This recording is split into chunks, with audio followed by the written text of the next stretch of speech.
দুনিয়াবি কোনো কিছুর বিনিময়ে নিজেকে দুনিয়ার ঊর্ধ্বে কিভাবে সামগ্রিক কল্যাণকে বেশি প্রাধান্য দিতে হয়, আখিরাতের কল্যাণকে বেশি প্রাধান্য দিতে হয়, এই বিষয়গুলো আমরা আপনাদের কাছ থেকে শিখেছি। আমরা আপনাদের কাছে অনুরোধ করব যে চলমান বিভিন্ন ধরনের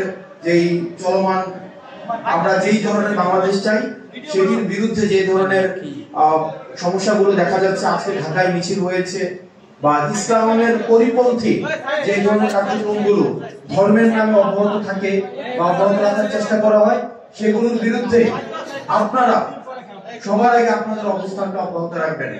কিছুদিন আগে মাহমুদুর রহমান একটা কথা বলেছেন যে অতি ইসলামিক যেন কেউ না হয়ে যায়।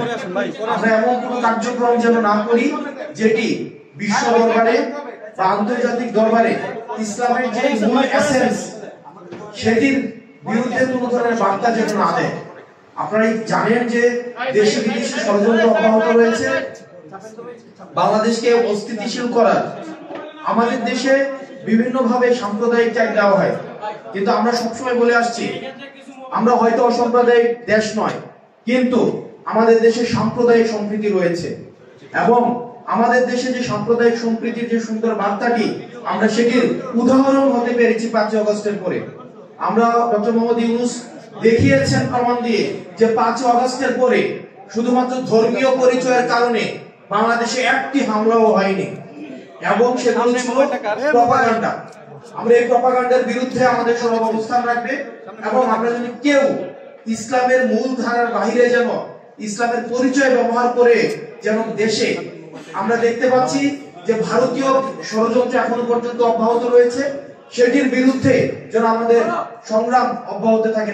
নচেত আমাদের যে সংগ্রামটি, আমাদের প্রাথমিক অর্জনটি, এই অর্জনটিকে কিন্তু বিতর্কিত করার সবসময় চেষ্টা বা সবসময় অপচেষ্টা কি থাকবে, সেটির বিরুদ্ধে যেন সবসময় আলেম ওলামারা আমাদেরকে যেভাবে পথ দেখিয়েছে আমরা সেই পথটাকে অনুকরণ করতে চাই, এবং সেই পথ থেকে আমাদের দেশে নানা মতের মানুষ থাকবে, নানা পথের মানুষ থাকবে, নানা মত এবং পথকে আমরা সম্মান দেখিয়ে আমরা পরবর্তী বাংলাদেশটা আমরা বিনির্মাণ করব, এবং সেখানে যেন এই দেশটাকে যেন কেউ অস্থিতিশীল না করতে পারে, সেটির জন্য আমরা আপনাদের দিক নির্দেশনা, আপনাদের দেখানো পথ এবং দেখানো মতের অনুযায়ী আমরা দেশটাকে করতে চাই। আসসালামু আলাইকুম ওয়া রাহমাতুল্লাহ।